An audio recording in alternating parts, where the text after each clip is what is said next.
तर biofuel consider पहिले fuel बघू आपण. ओके, जनरल ट्रॅडिशनल फ्युल किंवा जे सिंथेटिक फ्युल्स आहेत. Fuel we know the fuel meaning. Fuel मराठीमध्ये आपण काय म्हणतो, इंधन. Okay, we use for the as a energy. Okay, we can use as a energy in different industries for combustion or other making electricity. Large स्केलमध्ये use केलं जातं बायोफ्युलचं. ठीक आहे, मग त्यांना जॉईन करून घेतो मी आधी.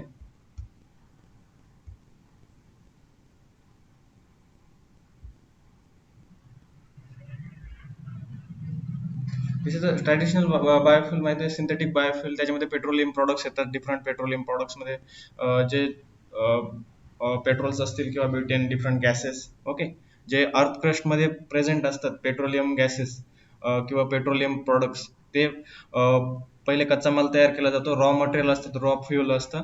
देन रिफायनिंग केल्यानंतर आपण त्याला हे करू शकतो. We can use that fuel as a product for different activities carried out करण्यासाठी. तर त्याच्यामध्ये डिफरंट अरब कंट्रीज आहेत. अरब कंट्रीमध्ये हा जनरली जास्त तिथं प्रकारचं याची मायनिंग जास्त आहे. मीन्स पेट्रोलियम प्रोडक्ट्स वगैरे जे आहेत त्याच्यामुळे त्या कंट्री थोड्या रिच आहेत. किंवा मग अमेरिका वगैरे त्यांना हे करत असते. तर तिथं हे ऑइल हे जास्त आहे. मीन्स पेट्रोलियम प्रोडक्ट जास्त आहे. परत कोल आहे. Okay, coal is also use as a synthetic petroleum product, or also we can say the synthetic fuel. Okay, but काही काळानंतर ह्या सिंथेटिक जे आहे किंवा अर्थ क्रस्टमध्ये जे रिसोर्सेस आहेत, पेट्रोलियम रिसोर्सेस किंवा फ्युल रिसोर्सेस, ते काही काळानंतर हे डिस्ट्रॉय होणार आहे किंवा आपण यूज करणार आहेत. Okay, these are not renewable resources. हे नॉन रिन्युएबल रिसोर्सेस आहेत. त्याच्यामुळं we have to move towards the renewable or more trustful resources, or also that synthetic uh, petroleum products make a large amount of pollution or pollutant develop करत असतात. किंवा Coal आहे तर आधी railway engine किंवा combustion engine जे आहेत, generator वगैरे यूज करण्यासाठी, त्यांच्यासाठी आपण हे यूज करत होतो, कोल यूज करत होतो. तर त्याच्यामुळं पोल्युशन जास्त व्हायचं. Okay, these are not eco friendly. तर पोल्युटंट जास्त येतात. त्याच्यामुळं ऑल्सो त्याच्यामुळे आपण मूव्ह होऊ शकतो towards the biofuel. Here biofuel suggest that bio means living things. Okay, and fuel means तुम्हाला सांगितलं मराठीमध्ये त्याला आपण इंधन म्हणतो. तर we can use the living things or plant material for the production of different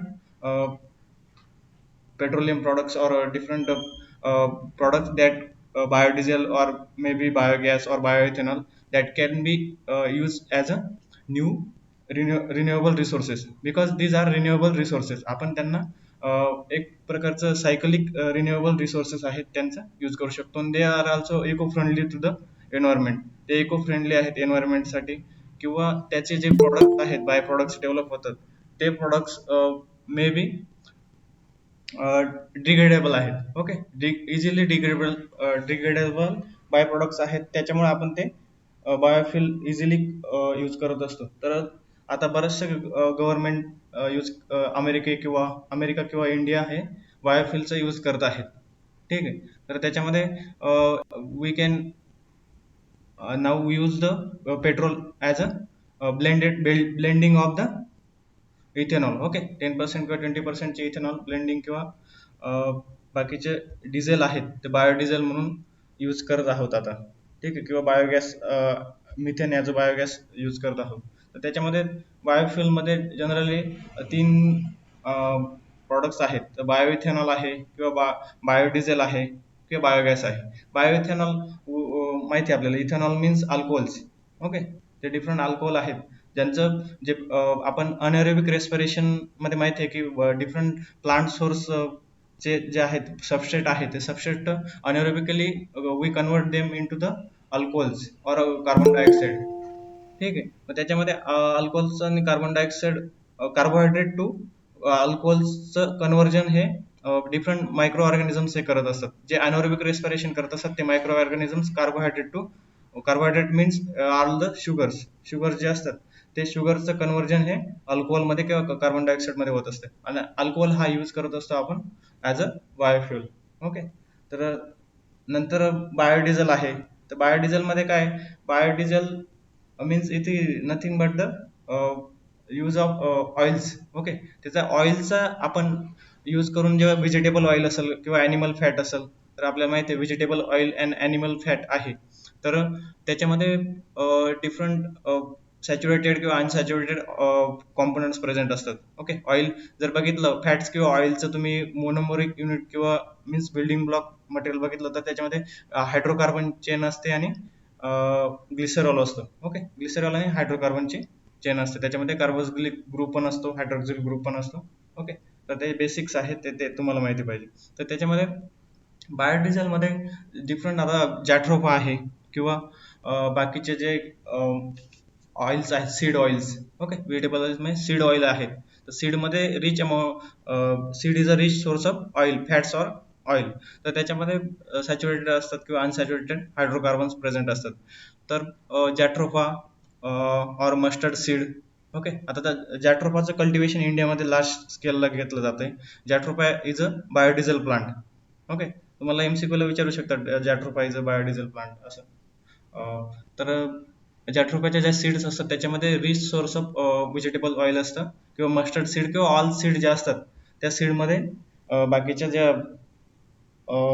आपल्या म्हणतो पीपलचे ऑइल ऑइल सीड आहेत, त्या ऑइल सीडच्या सगळ्या सीड्स या रिच सोर्स ऑफ ऑइल असतात. त्याच्यामध्ये मग ॲनिमल फॅट पण असतं. पण जनरली जे बायोडिझेल प्लांट आहेत ते आत्ताचे रिसेंट, ते बायोडिझेल प्लांट हे on the basis use of algae. Okay.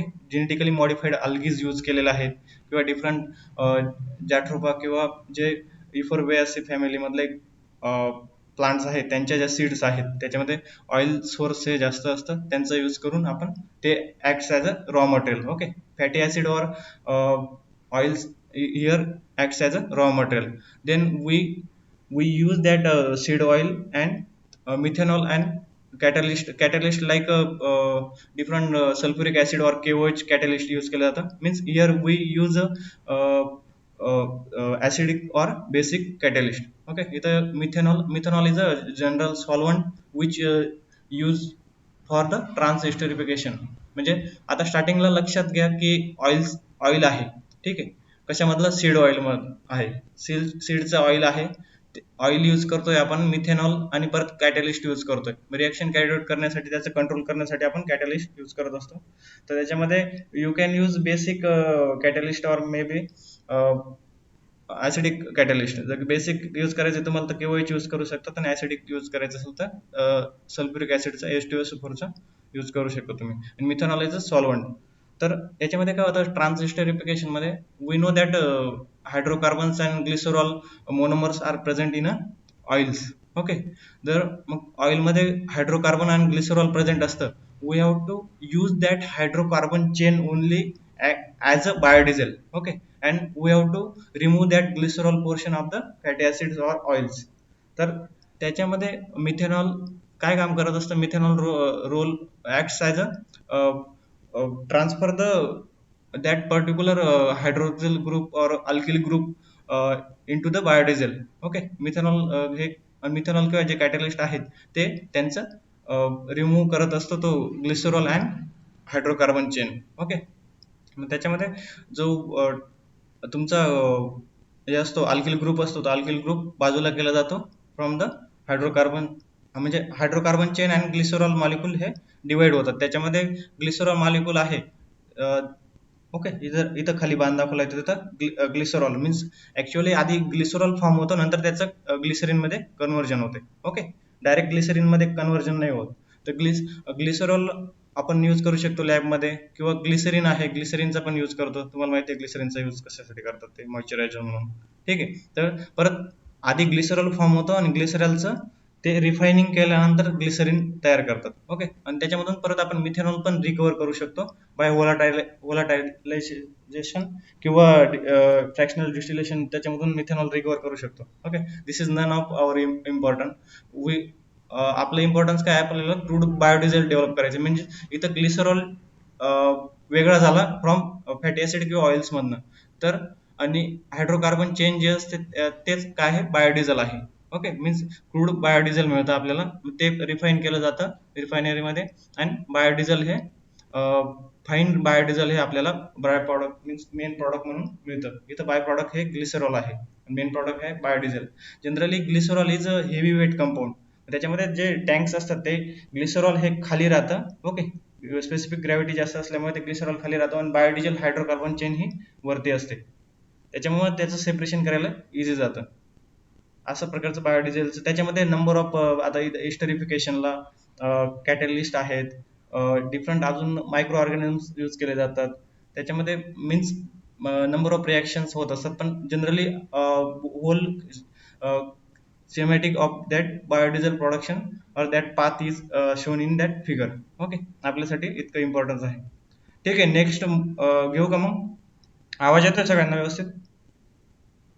हो sir. Yes sir. Yes sir. Yes. इथं इथं एक लक्षात ठेवा, बायोडिझेल प्लांट काय, जॅट्रोपा इज अ बायोडिझेल, जॅट्रोपा कर्कस हो is a sir. Biodiesel plant. Okay, तर नेक्स्ट वन इज बायोगॅस. तर बायोगॅस तुम्हाला माहितीच आहे, इतकं काही विशेष नाही त्याच्यामध्ये.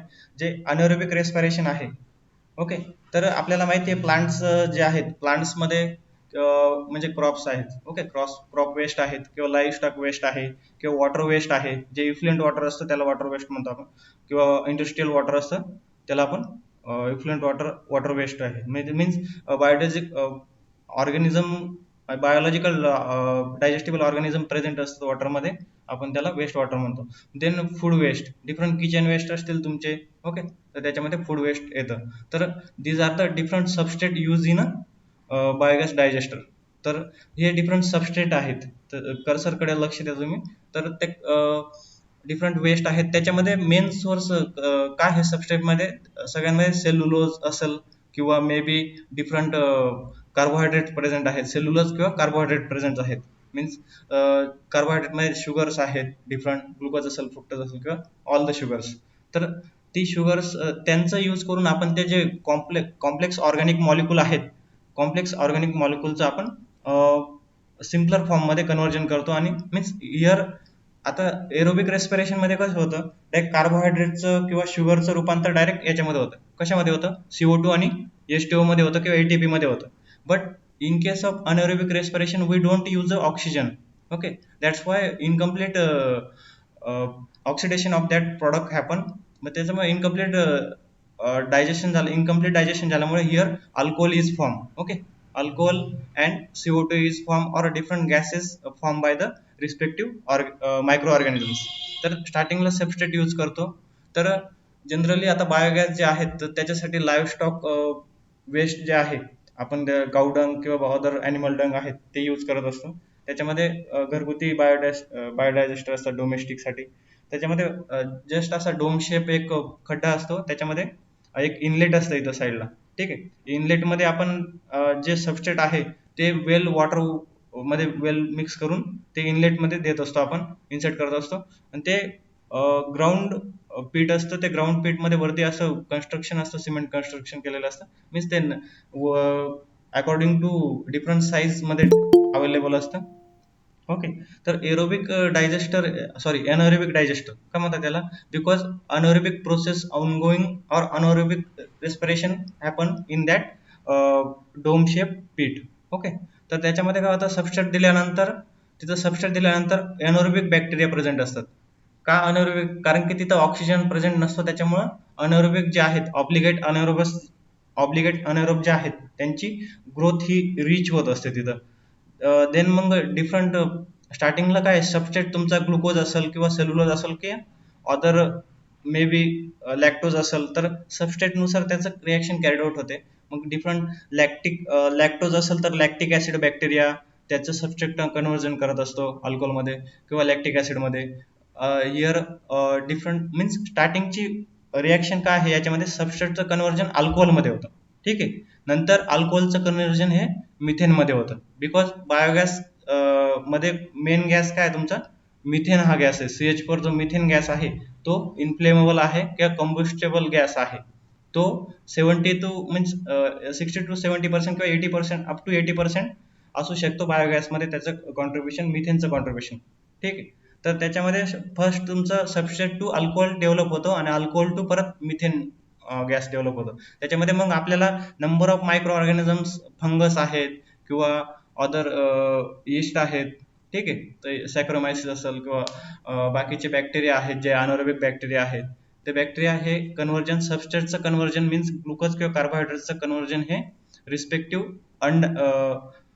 अल्कोहोलमध्ये करत असतात, ठीक आहे. मग त्या अल्कोहोल चं कन्व्हर्जन हे मिथेनोकोकस किंवा जे मिथेनोजन्स बॅक्टेरिया आहेत, मिथेनोकोकस, मिथेनोसार्सिना किंवा मिथेनोबॅसिलस, हे डिफरंट मिथेनोजेनिक बॅक्टेरिया त्या अल्कोहोलचं कन्व्हर्जन मिथेनमध्ये करत असतात. ओके. तर इथं लक्षात ठेवा एक की मिथेनोकोकस हा बॅक्टेरिया हा मिथेन गॅस प्रोड्यूस करत असतो. किंवा मग डिफरंट बॅक्टेरिया आहेत तर हायड्रोजन सल्फाइड गॅस डेव्हलप करत असतात, ठीक आहे. म्हणजे रिस्पेक्टिव्ह जसं सबस्ट्रेट असेल तसं त्याचं कन्व्हर्जन होतं. पण here majority of substrate is converted into the methane gas, ठीक आहे. तर त्याच्यामध्ये मिथेन गॅस, आता इथं आउटलेट असतं, आउटलेटमध्ये एक पाईप्स प्रोव्हाइड केलेले असतात आणि ते डायरेक्ट किचनमध्ये किंवा जिथं आपल्याला यूज करायचं आहे इथं नंतर बायोगॅस, हा दिस इज अ कॉम्बिनेशन. बायोगॅसमध्ये जनरली मिथेन असतो, 80% अप टू 80% मिथेन असू शकतो किंवा त्याचं according to the substrate concentration 60% पर्यंत पण लोअर असू शकतं. Also carbon dioxide is present, hydrogen gas is present, और also hydrogen sulphide gas is present in biogas gases, ठीक आहे. त्याच्यामध्ये methane gas we can use as a source of heat. तर आता कुकिंग पर्पजला किंवा अदर हीट पर्पजसाठी आपण त्या गॅसचा यूज करू शकतो. then also we can use that gas for the producing electricity. Electricity कसं, तर आपण जनरेटर्स आहेत ते जे कंबस्टन इंजिन आहे त्याला त्या हीटचा सोर्स करून आपण ते कंबस्टन इंजिन रन करू शकतो. मी ते ओल्ड मेथड झाली, आता यूज नाही करत आपण तशा पद्धतीचे जनरेटर वगैरे, ठीक आहे. जनरली हीट पर्पजसाठी यूज करतो. तर नंतर आहे biomethane. We can also refine that methane into the fuel, okay. बायोगॅसचा फ्यूल म्हणून यूज करू शकतो. गॅस ग्रिडमध्ये यूज करतात वेल्डिंग ऑपरेशन्समध्ये, ठीक आहे. नंतर जर आता इथं झालं हे गॅसेस फॉर्म मधले आपण जे मेन प्रॉडक्ट आहे ते main product as a fuel म्हणून किंवा ॲज अ बायोगॅस म्हणून यूज करतो आहे, ठीक आहे, बायोफ्यूल म्हणून यूज करतोय.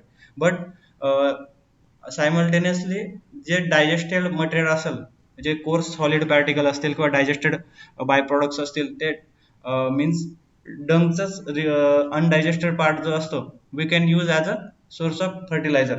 त्याच्यामध्ये एनपीके कंटेंट असतील किंवा डिफरंट ट्रेस एलिमेंट असतील तुमचे किंवा मायक्रो एलिमेंट्स असतील, तर तेच ट्रेस एलिमेंट असतील तर ते फर्टिलायझर म्हणून यूज करू शकतो आपण, ठीक आहे, सॉइलमध्ये. देन सॉइल अमेंडमेंट करू शकतो, मीन्स अल्कली किंवा बेसिक सॉइल असेल तर त्याचं रिक्लेमेशन करू शकतो, सॉइल अमेंडमेंट. नंतर लाईव्हस्टॉक बेडिंग करू शकतो, okay. these are the all about the biofuel, means that is biogas, okay. इथं मिथेनोजन्स जे असतात ते बॅक्टेरिया, त्याच्यामध्ये 5-6 प्रकारचे मिथेनोजन बॅक्टेरिया आहेत. मिथेनोकोकस, मिथेनोसार्सिना किंवा मिथेनोबॅसिलस किंवा अदर 2-3 आहेत, ते सगळे मिथेनोजन्स आहेत. ते अनएरोबिक रेस्पिरेशन करत असतात मिथेनोजन्स आणि त्याचं अल्कोहोलचं रूपांतर हे अल्कोहोलचं कन्व्हर्जन याच्यामध्ये करत असतात, मिथेन गॅसमध्ये करत असतात, ठीक आहे. हे इम्पॉर्टन्स आहे त्याच्यामध्ये. नंतर अल्गी पण आहे. तर अल्गीचं मीन्स तर आपण बघितलं प्लांटमध्ये जर बायो इथेनॉल डेव्हलप करत असतो आपण. Ethanol means different sugar industries आहेत, ठीक आहे. तर शुगर इंडस्ट्रीमध्ये काय होतं, शुगर तर मिळतच आपल्याला मेन प्रॉडक्ट, पण बाय प्रॉडक्ट आपल्याला बायो इथेनॉल पण मिळत असतं. बिकॉज अनएरोबिक रेस्पिरेशनने आपण त्याचं अल्कोहोलमध्ये कन्व्हर्जन करू शकतो त्या डिफरंट शुगरचं. मग त्याच्यामध्ये शुगर केन आहे, ओके. बायोइथेनॉल प्लांटमध्ये आपण सबस्ट्रेट म्हणून शुगर केन यूज करू शकतो. शुगर बीट आहे, मीन ज्यांच्यामध्ये रिच सोर्स ऑफ शुगर आहे किंवा कार्बोहायड्रेट आहे, ठीक आहे, ते प्लांट्स आपण यूज करू शकतो. कॉर्न आहे, मेज आहे, ठीक आहे, किंवा तुमचं अदर स्वर्गम वगैरे आहे, तर ते आपण बायोइथेनॉल प्रोडक्शनसाठी यूज करत असतो. तर bioethanol it is nothing but the process of pasteurisation. Louis पाश्चरने दिलंच होतं की जे ब्रेकडाऊन आहे त्याने काय केलं होतं, जे फ्रुट्स आहेत ते फ्रुटचं कन्व्हर्जन हे ग्रेप फ्रूटचं कन्व्हर्जन हे याच्यामध्ये अल्कोहोलमध्ये केलं होतं. म्हणजे वाईन इंडस्ट्रीमध्ये वाईन मेकिंगसाठी आपण ग्रेप फ्रुट्स यूज करून किंवा अदर फ्रुट्स जे असतील मीन्स बाकीचे अदर फ्रुट्स जे रिच सोर्स ऑफ शुगर्स आहेत त्यांचा यूज करून आपण त्याचं सेक्रोमायसिस सर्व्हिसी हे ईस्ट यूज करून त्याचं कन्व्हर्जन वाईन मध्ये किंवा अल्कोहोल्स मध्ये करू शकतो. ठीक आहे. This is all about the anaerobic respiration किंवा आपण फर्मेंटेशन म्हणू शकतो आपण त्याला. ठीक आहे. This is bioethanol production. तसंच आपण अल्गी आहेत डिफरंट जेनेटिकली मॉडिफाईड अल्गी आहेत त्या अल्गीचं असं एक जेनेटिक मेकॅनिझम डेव्हलप केलेलं आहे की ते फास्ट ग्रोथ करून किंवा ते हे करत असतात मीन्स ते सबस्ट्रेट प्रोव्हाइड करत असतात आपल्याला. आता तुम्हाला माहिती आहे की carbon dioxide nutrient and sunlight is helpful for the making of glucose. Okay. Photosynthesis माहिती आहे आपल्याला, तर अल्गी हे फोटोसिंथेसिस करत असतात. तर त्यावेळेस ते जे ऑर्गॅनिक इनऑर्गॅनिक मॉलिक्युल्स असतात ते इनऑर्गॅनिक मॉलिक्युलचं कन्व्हर्जन हे ऑर्गॅनिकमध्ये म्हणजे ॲनाबॉलिक प्रोसेस आहे. ही ॲनाबॉलिक प्रोसेसमध्ये ग्लुकोजचं डिपॉझिशन होतं काही कार्बोहायड्रेटचं डिपॉझिशन होतं आणि ते ग्रोन केले जाते. नंतर अल्गी हार्वेस्ट केली जाते. हार्वेस्ट केल्यानंतर ही परत डिवॉटर त्याचं डिहायड्रेशन केलं जातं आणि ते अल्गीमधलं ऑइल एक्स्ट्रॅक्ट केलं जातं. ठीक आहे. बायोलॉजिकली जेनेटिकली मॉडिफाईड ऑर्गॅनिझम असल्यामुळे we can insert that oil producing gene and ते प्रोड्यूस ऑल्सो अल्गल ऑइल. ते ऑइल प्रोड्यूस करतात ना अल्गल ऑइल पासून आपण त्याचं बायोडिझेलचं कन्व्हर्जन करू शकतो. आता बायोडिझेल आपण बघितलंच मागं की त्याच्यामध्ये कसं कन्व्हर्जन होतं बायोडिझेलचं. नंतर algae is fermented means anaerobic respiration carry out करतो आपण अल्गीचं रिमेनिंग पोर्शनचं आणि नंतर त्याचं कन्व्हर्जन बायोइथेनॉल मध्ये करत असतो. ठीक आहे. दिस प्रोसेस इज जनरली यूज हे डिफरंट टँक्स आहेत त्याच्यामध्ये अल्गी यूज केले जाते सनलाईटमध्ये आणि त्याचं कन्व्हर्जन केलं जातं बायोडिझेल किंवा बायोइथेनॉलमध्ये. ओके. आणि ते acts as a biofuel in different industries. आता बायोफ्युल वगैरे डिटेलमध्ये तुम्हाला समजलंच आहे कसं आहे ते. तर आता नेक्स्ट वन इज बायोफर्टिलायझर. तर biofertiliser this topic is vast topic. Okay. तुम्हाला जर आता मी मागे बऱ्याच वेळेस माझ्या मते आता बायोफर्टिलायझर माहिती झालं असेल तुम्हाला. तर मागचे लेक्चर घेतलेत आपण. तर मागचे लेक्चर घेताना आपल्याला समजलं आहे की ज्यावेळेस आपण नायट्रोजन फिक्सेशन घेतलं होतं. ठीक आहे. मीन्स बायोलॉजिकल नायट्रोजन फिक्सेशन घेतलं होतं त्यावेळेस ऑल नायट्रोजन फिक्स करण्यासाठी कोणते कोणते बॅक्टेरिया आहेत ते बघितलं तेव्हा, किंवा रायझोस्पेरिक सॉईल बघितली किंवा रायझोस्पेरिक बॅक्टेरिया बघितला, रायझोस्पेअर फायलोपेअर कन्सेप्ट बघितली. त्यावेळेस त्यांचं न्यूट्रिएंट कन्व्हर्जन कसं होतं किंवा जे ट्रेस एलिमेंट आहेत ते कसं अवेलेबल करून देतात प्लांट, किंवा फॉस्फरस सायकल बघितलं आपण, सल्फर सायकल बघितलं. त्यावेळेस सगळं तुमचं बायोफर्टिलायझरचं मेकॅनिझम कसं होतं ते तुम्हाला इझिली समजलं आहे. पण जस्ट आपण तरी पण परत डिटेलमध्ये घेऊ. ठीक आहे. नंतर मायकोरायझा घेतलं होतं. मायकोरायझामध्ये पण डिटेल तुम्हाला समजलं होतं की मायकोरायझा हे कोणते कोणते एलिमेंट्स अवेलेबल करून देतं प्लांट्सला. ठीक आहे. तर जनरली बायोफर्टिलायझरचे टाइप्स आहेत याच्यामध्ये. इथं जर याच्यामध्ये बघितलं तुम्ही तर rhizobium is nitrogen fixer, then also azotobacter, azospirillum, azolla किंवा ब्रिग्विन अल्गी हे नायट्रोजन बायोलॉजिकल नायट्रोजन फिक्सर्स आहेत. नंतर फॉस्फेट सोल्युबलायझिंग बॅक्टेरिया आहेत किंवा प्लांट ग्रोथ प्रमोटिंग रायझोबॅक्टेरियाज आहेत. ओके. डिफरंट याच्यामध्ये डिफरंट फंगस आहेत. पेनिसिलियम, फ्युजेरियम किंवा ॲस्परजिलस हे फंगस आहेत. ते रायझोस्पेरिक सॉइलमध्ये नॅचरली प्रेझेंट असतात आणि त्याचं जे अनअवेलेबल फॉस्फरस असतं ते अवेलेबल फॉर्ममध्ये प्रेझेंट करून देत असतं प्लांटला. देन सिलिकॉन सोल्युबलायझिंग मायक्रोब्स आहेत डिफरंट, किंवा आर्बस्क्युलर मायक्रोरायझा आहे. ठीक आहे. वॅम मायक्रोरायझा जी आहे त्यालाच आपण काय म्हणतो आर्बस्क्युलर मायक्रोरायझा. तर त्याच्यामध्ये आर्बस्क्युलर मायक्रोरायझामध्ये आपण बघितलं की majority of VAM fungus carried out the phosphorus solubilisation process. Okay. only in some case different mycorrhiza also make available the micronutrients किंवा जे ट्रेस एलिमेंट्स आहेत ते अवेलेबल करून देत असतात. तर हे according to their use classification आहे. 1 मिनिट. आता कोणाला तरी ऍड करायचं.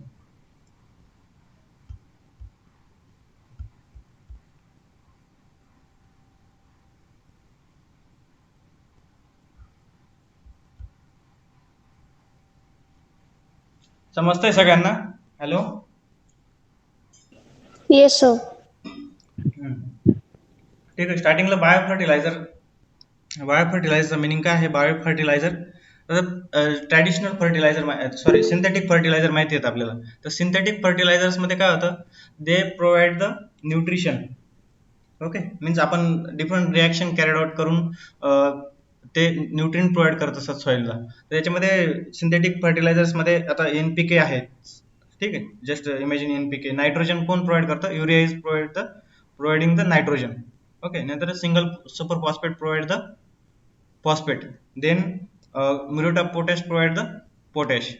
किंवा डिफरंट एलिमेंट्स असतील तुमचे, त्याच्यामध्ये सल्फर असेल किंवा अदर जे असतील ते पर्टिक्युलरली मायक्रो एलिमेंट्स असतील, त्याचं सिंथेटिक प्रोडक्शन करून आपण ते सॉइलला देऊ शकतो.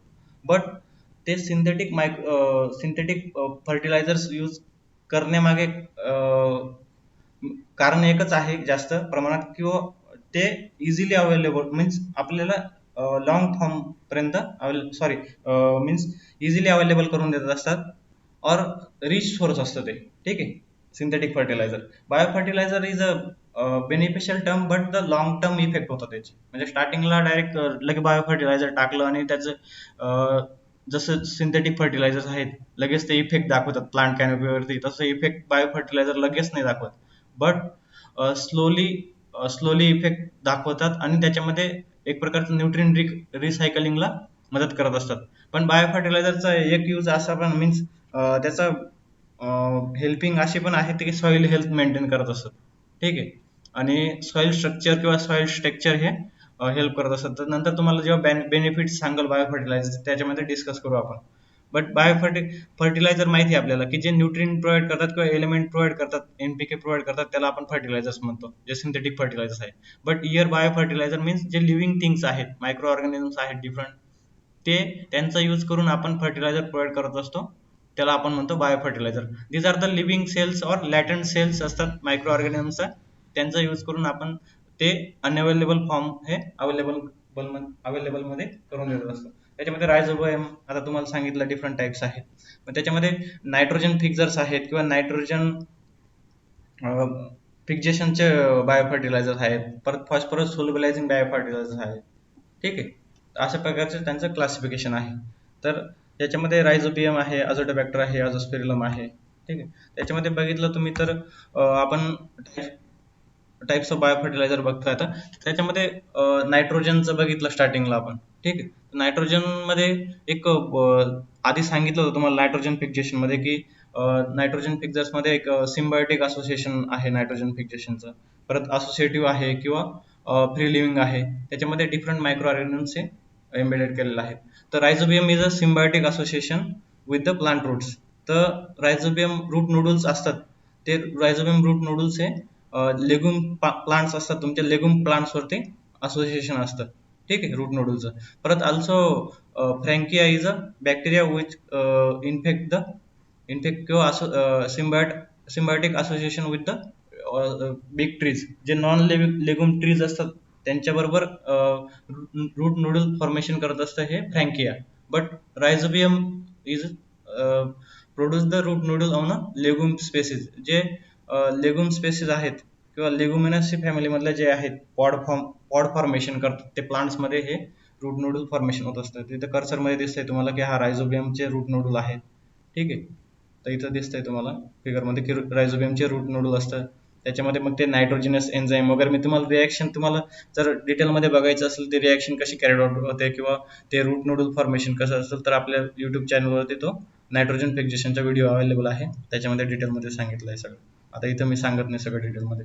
जर हा बॅक्टेरिया, आता तुम्हाला मगाशी मी लेक्चर्स घेतले होते, त्याच्यामध्ये प्युअर कल्चर कसं डेव्हलप करतात बॅक्टेरियाचं ते सांगितलं प्रॅक्टिकलमध्ये. तर त्याच्यामध्ये आपण न्यूट्रिएंट अगर मीडियमवर तो बॅक्टेरिया हा आयसोलेट करू शकतो इझिली. इथं रायझोबियम हा आयसोलेट केलेला आहे पेट्री प्लेटमध्ये एनी मीडियमवरती. Here also azotobacter is isolated. Okay, these are the azospirillum and azotobacter. The rhizobium हा सिम्बायोटिक असोसिएशन करतो प्लांट्स वरती, अँड अझोटोबॅक्टर और azospirillum, these are also the nitrogen fixers. Okay, atmospheric नायट्रोजनचं fixation करत असतात.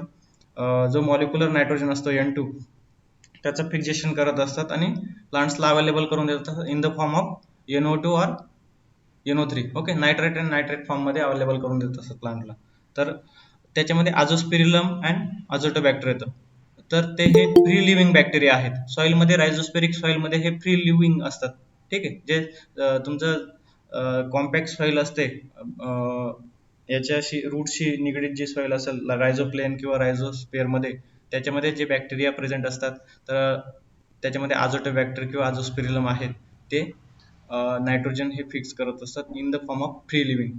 ठीक आहे. आता तुम्हाला माहिती पाहिजे की रायझोबियम हा सिम्बायोटिक असोसिएशन करतो, नंतर रूट नोडल फॉर्मेशन करतो. आझोटोबॅक्टर काय करतो? आझोटोबॅक्टर हा फ्री लिव्हिंग आहे. ठीक आहे. तो सिम्बायोटिक असोसिएशन नाही करत, फक्त फ्री लिव्हिंग आहे.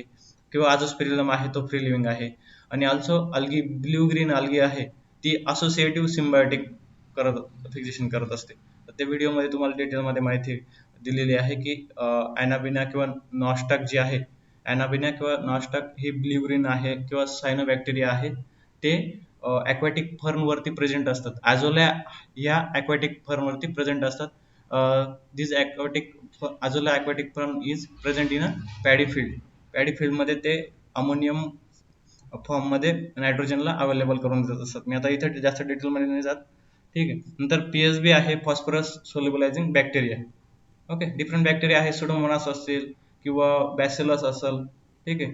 किंवा डिफरंट फंगस आहेत, फ्युजेरियम, ॲस्परजिलस किंवा पेनिसिलियम. ते रायझोस्पेरिक सॉइलमध्ये हे फॉस्फरसचं, आता फॉस्फरस जसं नायट्रोजन कोणत्या फॉर्ममध्ये प्लांटला अवेलेबल असतो? नायट्रेट किंवा नायट्रेट फॉर्ममध्ये किंवा अमोनियम फॉर्ममध्ये इन केस ऑफ पॅडी. हा क्वेश्चन एमसीआरला विचारतात की पॅडी फील्डमध्ये नायट्रोजन हा कोणत्या फॉर्ममध्ये अवेलेबल असतो? तो अमोनियम फॉर्ममध्ये अवेलेबल असतो. ठीक आहे. तर इथं पीएसबी हे मीन्स फॉस्फरस हा प्लांटला फॉस्फरिक आयनमध्ये प्रेझेंट असतो. ठीक आहे. तर H2PO4 किंवा H2PO3 या आयनिक फॉर्ममध्ये हा प्रेझेंट असतो, आणि तोच त्याच फॉर्ममध्ये फिक्स करू शकतो. बट वेन फॉस्फरस हा सॉइलमध्ये हा फिक्स झालेला असतो. ठीक आहे. सॉइलमध्ये हा फॉस्फरस फिक्स झालेला असतो कॉम्प्लेक्स फॉर्ममध्ये. तर कॅल्शियम किंवा मॅग्नेशियम फॉर्ममध्ये हा फिक्स झालेला असतो. तर त्यावेळेस हे बॅक्टेरिया किंवा जे फंगस आहेत, ते रिॲक्शन कॅरीड आउट करतात, डिफरंट एन्झाईम प्रोड्यूस करतात, आणि त्या एन्झाईमॅटिक ॲक्शनमुळे काय होतं, तर कॅल्शियम अलग होतो आणि फॉस्फरिक ॲसिड हा अलग होतो. त्याच्यामुळे तो फॉस्फरिक ॲसिड आयन अलग झाल्यानंतर तो प्लांट्सला अवेलेबल होतो. ठीक आहे. This is a mechanism or reaction of the phosphorus solubilization. त्याच्यामध्ये लक्षात घ्या की एक कॉन्ट्रास्टिंग टर्म आहे की nitrogen fixation is a beneficial for plants, but phosphorus fixation is not beneficial for plants because formation of calcium or magnesium complex of phosphorus, this is we called a phosphorus fixation. म्हणजे phosphorus fixation म्हणजे काय माहिती आहे का? फॉस्फरसचं हे complex फॉर्ममध्ये जमिनीमध्ये leaching होणं, ते प्लांटसाठी हानिकारक आहे किंवा हार्मफुल आहे phosphorus fixation. But phosphorus solubilization is a beneficial term. ठीक आहे. आता इथं बघा, नायट्रोजन फिक्सेशन ही बेनिफिशियल आहे, पण फॉस्फरस फिक्सेशन ही काय आहे? हार्मफुल प्रोसेस आहे प्लांट हेल्थसाठी. ठीक आहे. तर आणि फॉस्फरस सोल्युबलायझेशन जे कॅरीड आउट करतात बॅक्टेरिया किंवा फंगस, मीन्स फॉस्फरस सोल्युबलायझेशन ही बेनिफिशियल प्रोसेस आहे. ठीक आहे. तसंच ब्ल्यू ग्रीन अल्गी आहे. ठीक आहे. इथं दिसते तुम्हाला नॉस्टॅक किंवा अॅनाबिना आहे, ती त्याच्यामध्ये हिट्रोसिस्ट सेल प्रेझेंट असते. ठीक आहे. त्या डिटेलमध्ये नाही जात मी आता. तर blue green algae also acts as a associative nitrogen fixer. नंतर आहे आझोस्पिरिलम. ठीक आहे. आझोस्पिरिलम वरती सांगितलंच तुम्हाला, बॅक्टेरिया असतो gram negative bacteria. Okay. Rhizobium is also Azotobacter. Azospirillum these are the gram negative soil bacteria. नंतर वॅम आहे, जे वर्बिस्कुलर ऑर्बिस्कुलर मायक्रोरायझा आहे, जे एंडोमायक्रोरायझा आहे. ठीक आहे. तर आपण त्याला वॅम म्हणत असतो. तर ते मायक्रोरायझाचं हे माहितीच आपल्याला की फंगस आणि रूटचं सिम्बायोटिक असोसिएशन आहे, त्याला आपण मायक्रोरायझा म्हणत असतो. तर त्याच्यामध्ये मायक्रोरायझा हे जे कॉम्प्लेक्स फॉर्ममधलं हे असतं, means different complex calcium and magnesium मधले कॉम्प्लेक्स फॉर्म मधले फॉस्फरस असतं, ते फॉस्फरस अवेलेबल करून देत असतं मायक्रोरायझा. ठीक आहे.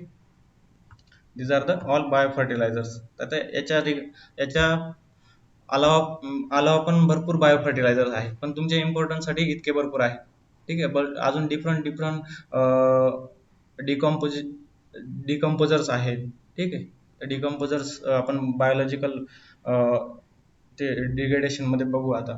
ऑर्गॅनिक वेस्टचं डिग्रेडेशन कसं होतं तेव्हा तेव्हा तुम्हाला सांगतो ते डिकम्पोजर्सचा रोल काय.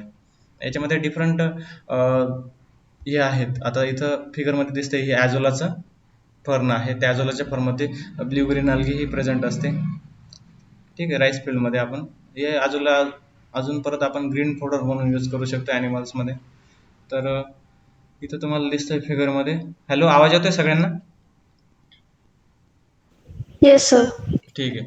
तर जे बायो फर्टिलायझर्स आहेत तर बायो फर्टिलायझरचे आयसोलेशन मीन्स सॉरी बॅक्टेरिया किंवा बायो फर्टिलायझरचे मायक्रो ऑर्गॅनिझम्स आहेत त्यांचं आयसोलेशन करून हे लिक्विड फॉर्म्युलेशन बनवलेलं असतं किंवा टॉल्क बेस्ड फॉर्म्युलेशन बनवलेलं असतं. ठीक आहे. तर तुमचा नेक्स्ट पॅथॉलॉजीचा सब्जेक्ट आहे त्याच्यामध्ये तुमचं फॉर्म्युलेशन्स कसं बनवायचे त्याचं डिटेल आहे. मी इथं तुम्हाला फॉर्म्युलेशन कसं बनवायचं ते डिटेल सांगत नाही. फक्त आता इथं तुम्हाला दिसतंय की समृद्धीचं प्रॉडक्ट आहे बायोरायझोम. त्याच्यामध्ये नायट्रोजन फिक्सिंग बॅक्टेरिया आहे रायझोबियम स्पेसिस. ओके. मग त्याच्यामध्ये पी आहे किंवा जे अदर जे पल्सेस आहेत तुमचे सगळ्यांमध्ये बायो फर्टिलायझर रायझोबियम हे यूज केलं जातं. ठीक आहे. तर हे लिक्विड बायो फर्टिलायझर आहे ते आपण ड्रेंचिंग किंवा ड्रिप इरिगेशन देऊ शकतो. टॉल्क बेस्ड फॉर्म्युलेशनपेक्षा लिक्विड बेस्ड फॉर्म्युलेशन हे जास्त इफेक्टिव्ह असतात. तर त्याच्यामध्ये क्रॉस इनॅप्युलेशन ग्रुप आहे. ठीक आहे. मीन्स प्रत्येक स्पेसिसचा रायझोबियम स्पेसिस ही अलग आहे. तर याच्यामध्ये आझोटोबॅक्टर आहे. आझोटोबॅक्टरचं हे लिक्विड फॉर्म्युलेशन आहे. नंतर परत पीएसबी आहे. पीएसबी मध्ये कॉम्बिनेशन ऑफ बॅक्टेरिया आणि फंगस असतं. ठीक आहे. मीन्स 4-5 प्रकारचे बॅक्टेरिया असतात बेनिफिशियल आणि 4-5 प्रकारचे बेनिफिशियल फंगस असतात त्यांचं फॉर्म्युलेशन बनवलेलं असतं. अशा पद्धतीने आहे. आता इथे 2-3 टाकलेले आहेत मी. आझोस्पेरिलियम असतं किंवा मायक्रोरायझरचं पण आपण मायक्रोरायझरचं टॉपिक शिकला तेव्हा पण बघितलं की त्याचा रूट्सवरती कसा इफेक्ट होतो. ठीक आहे. मीन्स आता जर याच्यामध्ये आपण ॲडव्हान्टेजेस किंवा बेनिफिट्स ऑफ बायो फर्टिलायझर बघितले त्याच्यामध्ये म्हणू शकतो renewable source of nutrient. Okay. म्हणजे काय, जर हे डिफरंट लाईफ न्यूट्रिएंट सायकल्स आहेत, कार्बन आहेत, सल्फर आहे किंवा अदर सगळे एलिमेंटल सायकल आहेत ते कॅरी आउट करण्यासाठी बायो फर्टिलायझर किंवा मायक्रो ऑर्गॅनिझमचा रोल आहे. आणि ते रिन्युएबल सोर्स आहे. मीन्स ते सायकलिक फॉर्ममध्ये रिन्यू होत राहतात. नंतर आहे sustain the soil health. Soil health कसं मेंटेन करतात micro organisms? Because their enzymatic activities and ते एन्झायमॅटिक ॲक्टिव्हिटीजमुळे त्यांचे किंवा त्याचं कॉम्पिटिशनमुळं न्यूट्रिएंट कॉम्पिटिशनमुळं बाकीचे जे हार्मफुल मायक्रो ऑर्गॅनिझम आहेत तिथं त्यांचं ग्रोथ होत नाही. मीन्स सॉइल हेल्थ मेंटेन राहते. नंतर सप्लिमेंट द केमिकल फर्टिलायझर्स म्हणतात. आपण म्हणतो की याचा एक प्रकारचं अल्टरनेटिव्ह आहे केमिकल फर्टिलायझरचं. केमिकल फर्टिलायझर जर आपण कंटिन्युअस यूज करत राहिलो तर त्याच्यामध्ये सॉइलमध्ये ॲसिडिटी किंवा बेसिक सॅलिनिटी इन्क्रीज होते सॉइलची. बिकॉज जर त्याच्यामध्ये आता सिंगल सुपर फॉस्फेट आहे त्याला मीन्स एन्ट्रॅप करण्यासाठी ॲडज्युव्हंट्स यूज केलेले असतात. त्याच्यामुळे ॲसिडिटी सॉइलची इन्क्रीज होते. कधी बेसिक सॉइल किंवा सॉइल जे अदर मायक्रो ऑर्गॅनिझम्स आहेत ते हार्मफुल फर्टिलायझर्स आहे त्यांना हार्मफुल इफेक्ट दाखवत असतात. मग त्याच्यामुळे आपण we can say the bio fertiliser is alternative use for the chemical fertilizers. Replace the 25 to 30% chemical fertilizers. Okay. Increase the grain yield by 10 to 40%. Grain yield पण increase करतात. नंतर decompose the plant residue and stabilize the C N ratio of soil. तर सॉइलमध्ये scene ratio maintain करण्याचं पण काम करत असतात. Because these all bacteria or bio fertilisers are the decomposers of plants. तसं डिकम्पोजिशन प्लांट रेसिड्यूचं एक सेल्युलोजचं डिकम्पोजिशन करण्यासाठी सेल्युलोज एन्झाईम यूज किंवा रिस्पेक्टिव्ह एन्झाईम्स हे यूज सिक्रेट केले जातात मायक्रो ऑर्गॅनिझम्सने आणि ते डिकम्पोजिशन केलं जातं. ठीक आहे. तर improve the texture, structure and water holding capacity of soil. जर ह्युमिफिकेशन प्रोसेसेस जर कॅरिड आउट होत असेल मायक्रो ऑर्गॅनिझम्सकडनं तर ऑटोमॅटिकली सॉइल टेक्स्चर किंवा स्ट्रक्चर हे इन्क्रीज होत असतं. किंवा तुम्हाला सांगितलं आहे की जेव्हा रायझोस्फेरिक सॉइलमध्ये फ्लेवोनाइड सिक्रेशन किंवा बॅक्टेरिया हे डिफरंट ॲसिड्स तयार करत असतात किंवा एन्झाईम्स तयार करत असतात त्याच्यामुळं सॉइलची हेल्थ ही अशी मेंटेन राहते किंवा त्याचं कॉन्क्रीट स्ट्रक्चर तयार होतं ते जे स्टिक होत राहतं रूट झोनला. आणि त्याच्यामुळंच जर ह्युमिफिकेशन प्रोसेस होते तर मग ultimately we can say the water holding capacity also increases. No adverse effect on plant growth and soil fertility. आता ॲडवर्स इफेक्ट होत नाही प्लांटवरती जसं फर्टिलायझर्समुळे होऊ शकतो. ओके, मीन्स टॉक्झिसिटी होऊ शकते फर्टिलायझर्समुळे. ओके, टॉक्झिसिटी म्हणजे काय, जर एक बाउंड्रीच्या वरती जर न्यूट्रिशन गेलं एखाद्या प्लांटमध्ये, आपण त्याला म्हणू शकतो की त्या न्यूट्रियनची टॉक्झिसिटी झाली प्लांटमध्ये. And also maintain the soil fertility. ठीक आहे, मीन्स सॉइल प्रोडक्टिव्हिटी ही इन्क्रीज होते due to that biofertilizers. It stimulate the plant growth by secreting the growth hormones. तर डिफरंट बॅक्टेरिया आहेत किंवा डिफरंट फंगस आहेत की ते also stimulate to the or acts as a elicited to the produce the different hormones. तर different हॉर्मोन्समध्ये abscisic acid असेल किंवा बाकीचे तुमचं इंडोलॅस्टिक ॲसिड असेल, ठीक आहे, मग ऑक्झिन्स असतील डिफरंट किंवा जिब्रेलिन्स असतील, तर त्याच्यामध्ये इन्क्रीज करण्याचं, सॉरी, ॲब्सिसिक ॲसिडने इन्क्रीज केलं जातं. These are the growth retarder. तर नंतर जे ग्रोथ हॉर्मोन्स आहेत तुमचे, त्याच्यामध्ये ऑक्झिन, सायटोकायनिन किंवा जिब्रेलिन असेल, त्यांचं प्रोडक्शन हे इलिसिट केलं जातं मायक्रो ऑर्गॅनिम्सने. तुम्हाला माहिती आहे Fusarium also produces the gibberellic acid. ठीक आहे, फ्युझेरियम म्हणजेच तो जिब्रेला फ्युजिकोराय ऑर्गॅनिझम आहे, फंगस आहे. ठीक आहे, दिस इज अ फ्युझेरियम. जिब्रेलाचं परफेक्ट स्टेज ही फ्युझेरियम आहे. नंतर secrete the fungistatic and antibiotic like substance. तुम्हाला fungistatic means arrest the growth of fungus. तिथल्या एरियामधले जे फंगस डेव्हलप झालेले असेल, पॅथोजेनिक फंगस असेल, ते ग्रोथ, त्या फंगसची ग्रोथ अरेस्ट केली जाते. तर त्याला आपण म्हणतो फंगिस्टॅटिक इफेक्ट दाखवला जातो by their secretions. And also antibiotic substances produce by the different micro organisms like vitamins, like B complex vitamin किंवा अदर विटॅमिन्स जे आहेत ते बॅक्टेरिया हे प्रोड्यूस करत असतात. नंतर solubilize and mobilize the nutrients. Solubilization करत असतं किंवा मोबिलायझेशनमध्ये हेल्प करत असतं न्यूट्रिएंटच्या. तर इको फ्रेंडली आहे, हे तर माहितीच आहे आपल्याला. नंतर नॉन पोल्युटंट आहे आणि कोस्ट इफेक्टिव्ह मेथड आहे. Means generally they are less costly than chemical fertilizers. This is all about the biofertilizer. बायोफर्टिलायझरमध्ये तुमचं बाकीचं याच्या सब्जेक्टमध्ये खूप येतं. रायझोप्लेन मध्ये जर रॉयझोस्पेअर, फायलोस्पेअर, ठीक आहे, त्या टॉपिकमध्ये बायोफर्टिलायझर येतं. किंवा डिफरंट न्यूट्रिएंट सायकल्स आहेत, त्यांच्यामध्ये बायोफर्टिलायझर येतं. ठीक आहे, मायक्रोरायझाचा पूर्ण टॉपिक आहे, त्याच्यामध्ये पण बायोफर्टिलायझर येतं.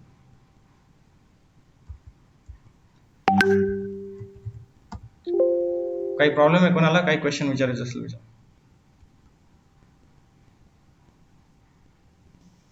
Hello sir. हा, बोला. हा